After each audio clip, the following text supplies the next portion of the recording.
Hi everyone, so today we're going to have a look at how to analyse clearly, and that word is taken from the mark scheme, and very much so is something that's really important for you to be aiming for, and every single time that you analyse is that you're aiming to look at, to be at least clear, and so we're going to go through and have a look at that. There's also going to be something for you to read.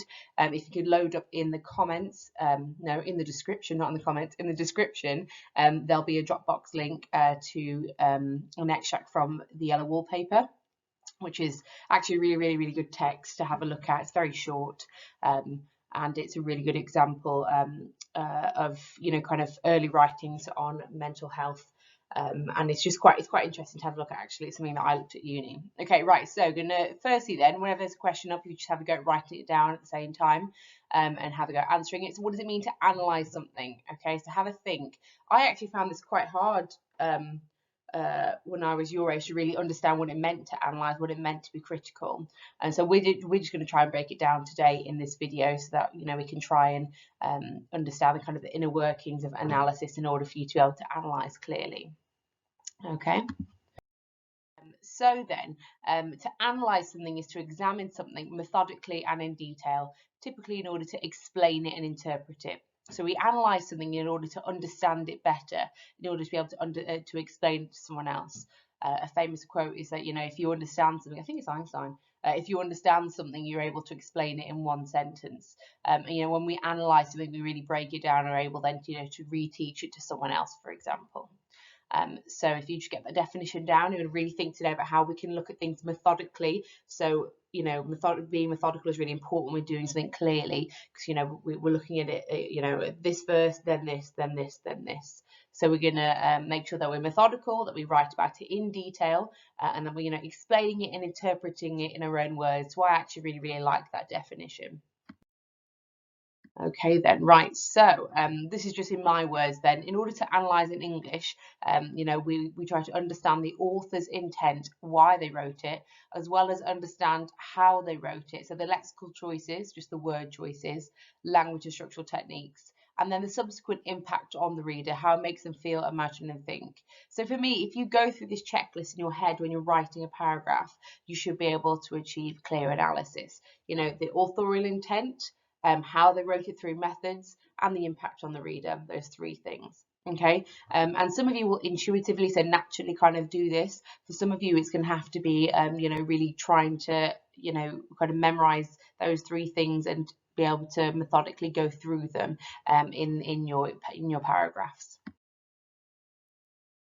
So then, these are our three tasks that I've just said. We're going to then break this down. I made this video so we're able to look at task 1, then task 2, then task 3. Okay, so if you just write down those 3 tasks in your book. So the first thing so all of these tasks are going to enable us to achieve clear analysis on the mark scheme. So looking at kind of band 4 out of 6 on the mark scheme is clear. Okay. So number 1 is to work out the author's intention. The reasoning behind why they're writing it this way, why they're writing the piece as a whole. If we were ever talking about Charles Dickens, for example, his authorial intent is very clear, looking at social inequality, as well as the moral tales of A Christmas Carol. That's the overarching authorial intent, but there's also the authorial intent within the extract you're looking at itself. Unless, of course, you're looking at a text like Inspector Calls where you don't get an extract. You're going to have to think about it more on a broader scale across the play as a whole. Okay then, so I always use this analogy when I start teaching analysis, and I thought for once actually I probably should put it onto a PowerPoint because I always end up talking through it. I don't actually end up showing it. Okay, so we want to think about this question. What is the connection between analysing a text and a crime scene? Okay, so hit pause and just write down your initial thoughts. How can I connect analysis of a text, of an extract, or of a book as a whole, and a crime scene? Okay, give it a go.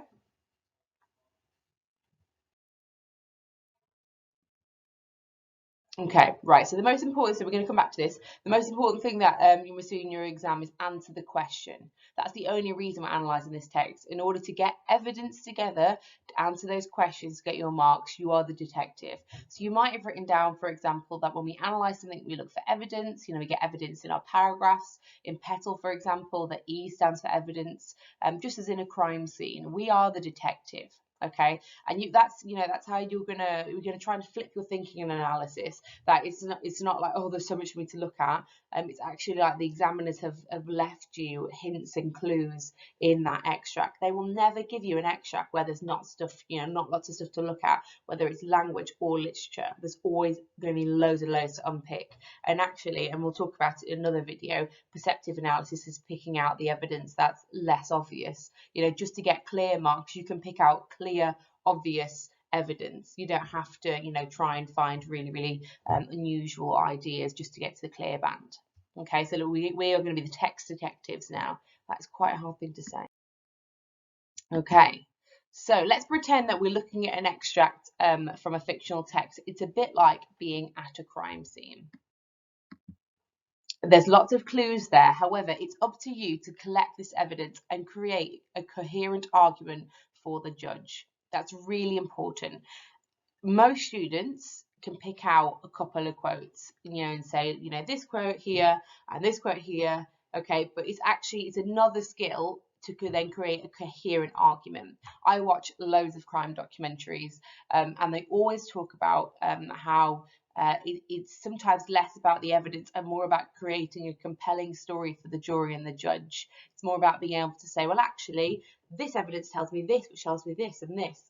It's not just about saying this quote here. It's about putting that into a series of arguments and analysis in quotes. Okay, so we really want to create that coherent argument. But don't worry if right now you're like, I don't know what she's talking about, because I'm going to explain. I'm going to show you some examples as well. Okay, so when I say the judge is the marker. We've got to convince him or her that you have answered the question using the evidence. It's similar to how a real lawyer would collect evidence from a crime scene and present it to a judge. It's got to be clearly set out to make it as easy as possible for the judge. I always tell students in my class that you've almost got to pretend that the marker is like an alien that's come from another country that's come from another planet, and they have an understanding of analysis, but they've never seen this text before. You've got to kind of set it out and explain it. Okay, so you set it out for your judge, make it as easy as possible for the judge or the marker to award you those marks. I'll just show you, this is the actual level 4 clear band, and as you can see, it says clear, explain, responsive, task and whole text, effective use of references. So that just means effective use of quotes. Clearly explain the writer's methods. So don't just say this is a simile.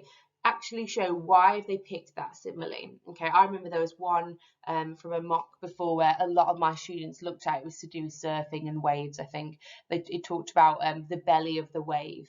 And they wanted to talk about the use of figurative language there, but not many of them were able to talk about, it was almost kind of like this monstrous image in the reader's mind. They just say the use of the quote tells me this. We really want to think about what's the image in the reader's mind that is as a result of the method that's used. So that would be clear explanation. Okay, and understanding the effects of writers' methods to create meaning. So that's the effect on the reader, as well as the effect in the extract as a whole. What image does it create in the reader's minds? All the time coming back to what is the impact on the reader.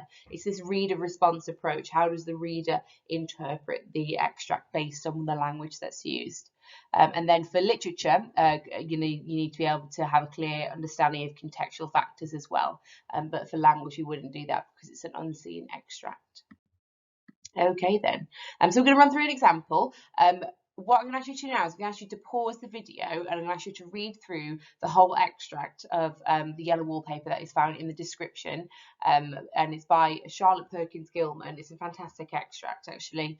It's a little bit weird. It's all about yellow wallpaper.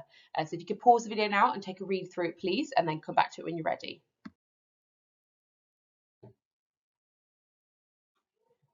Okay then, right, so hoping you've all gone and read it. I have put it on the slides as well.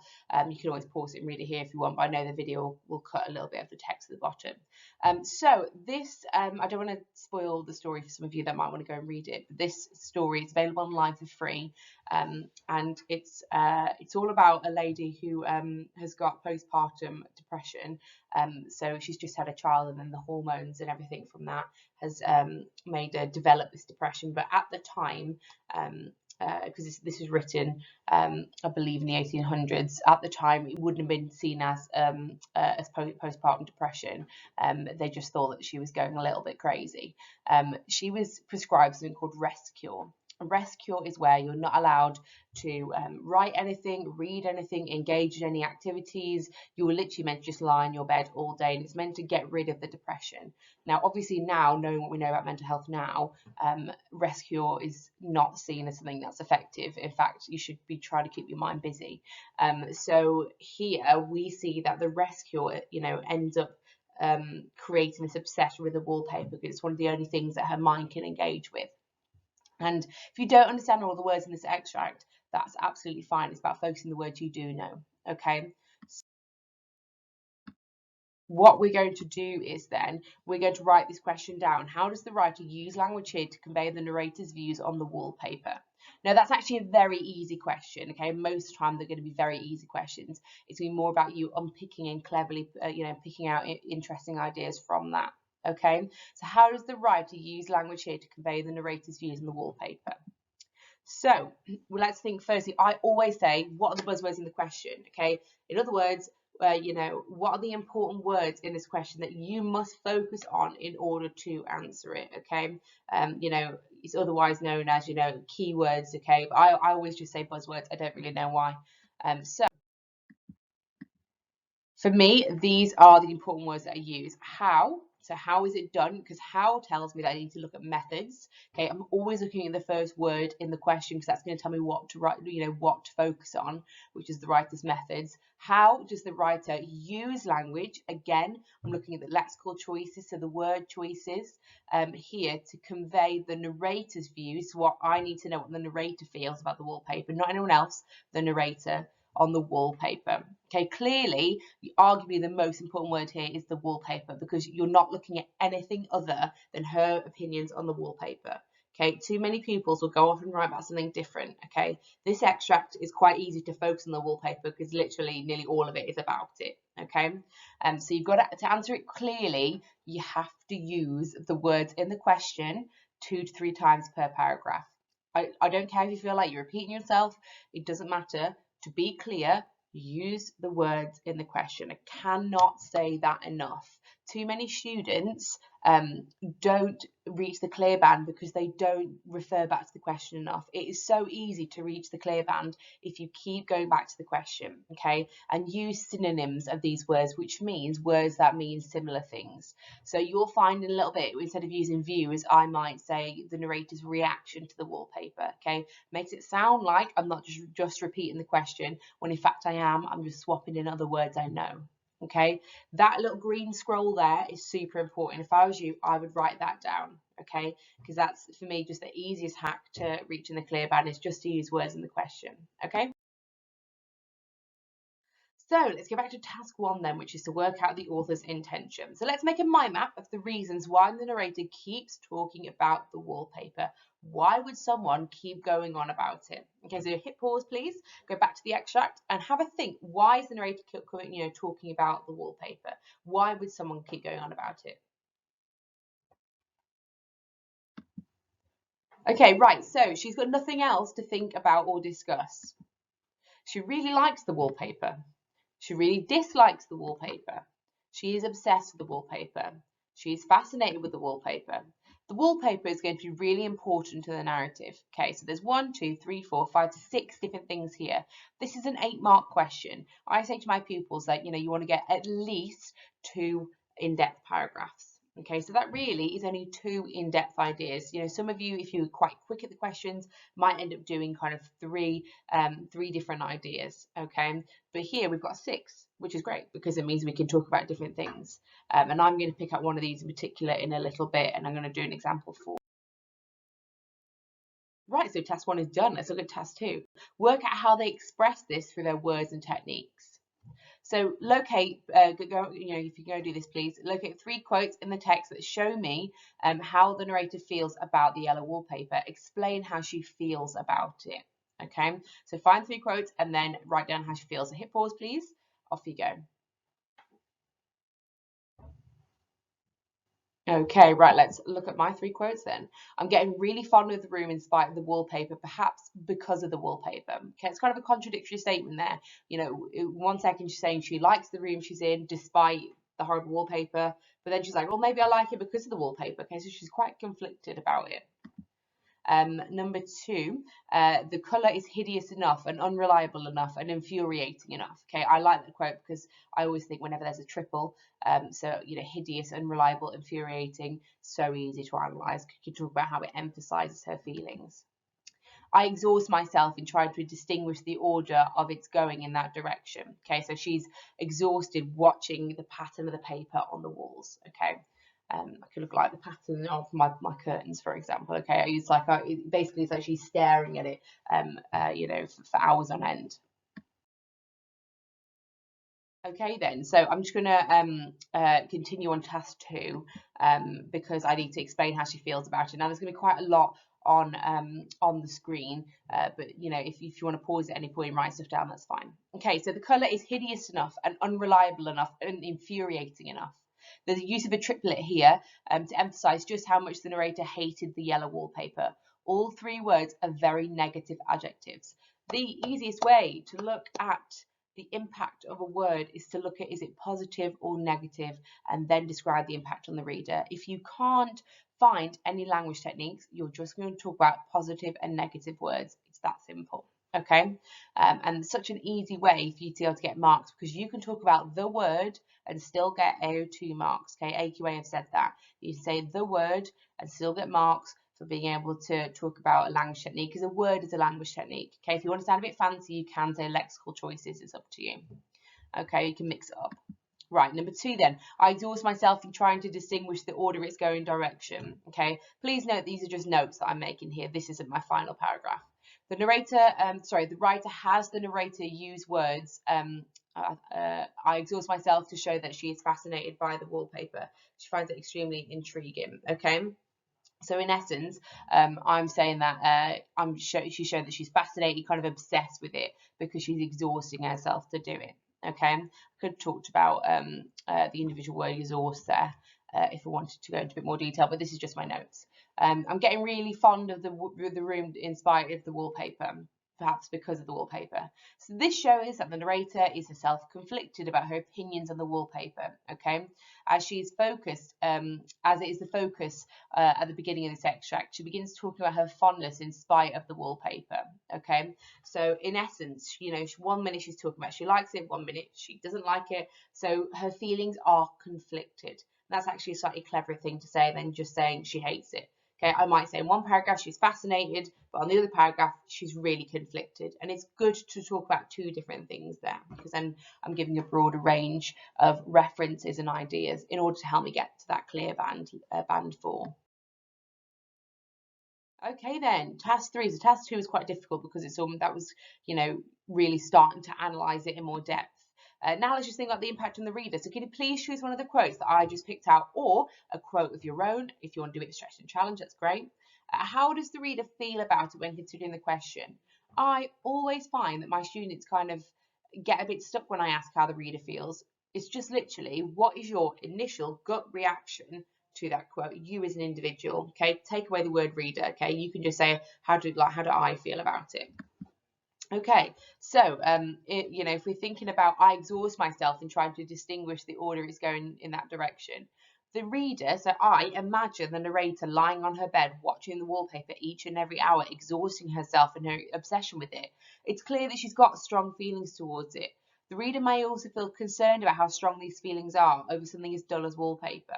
Okay, so I'm imagining it, but I'm also concerned I'm a bit worried because I know from what I know about the real world that watching wallpaper hours on end is really weird. Okay, so I'm applying my real life knowledge and I'm just literally responding to it, just as I would respond to a film, for example. If I was watching a film and a woman was, you know, watching wallpaper, I think that's weird. Okay, so it's just my initial reaction to it. Okie dokie then. So we've gathered the evidence as text detectives and we've started to analyse it. Now we've got to put it into a clear and coherent argument for our judge. So we are fully prepped, we are ready to put it into a paragraph and create that nice, coherent, clear argument. Coherent basically is another word for clear. Okay, so I've set it out like little, like exercise book here. So I'm going to answer it and we'll go through it line by line. The writer uses language to convey the narrator's strong negative reaction and views on the wallpaper in this extract. Okay, it's the first sentence. Okay, so we can see here, I've literally just added the word reaction in as a synonym for views, and I've shown my opinion straight away. She does have strong negative views and a reaction to the wallpaper. Okay, very clear. The marker knows from my first sentence that I am responding to the question. Perfect. This is clearly seen in the quote. Okay, time to get my evidence in like a detective. The colour is hideous enough and unreliable enough and infuriating enough. That's my evidence. Now I've got to try and find a technique or talk about individual words. The triplet used here, so the three words there of hideous, unreliable, and infuriating. Okay, note how I've put individual quote marks around each of those because I'm now taking individual words out of the quote, so each of them need quote marks.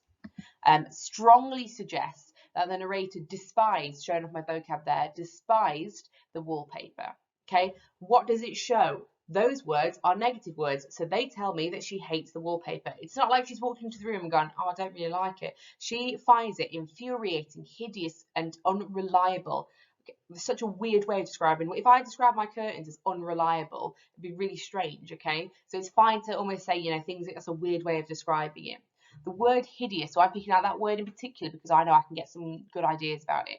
The word hideous in particular conjures images in the reader's mind. It makes them imagine, of a monster due to the word often being used to describe something monstrous or extremely ugly to look at. Okay, I studied Frankenstein at A level, and when I think of the word hideous, I think of something like Frankenstein's monster. And so I'm allowed to apply that real life knowledge to the text. That's brilliant. That's what we want to do as readers, because we all, extracts and texts don't exist in isolation. They're in this web of all of the books and culture and everything that we understand as human beings. So we want to apply that real life human knowledge to any extract that we study. This shows how the narrator not only disliked the wallpaper, but she found it difficult to look at, as suggested by the series of adjectives that the writer has the narrator use. Please note that I'm not pretending that the narrator is a real person. I know that the narrator is a fictional construct and the writer is the puppet master, okay? They're not the same person.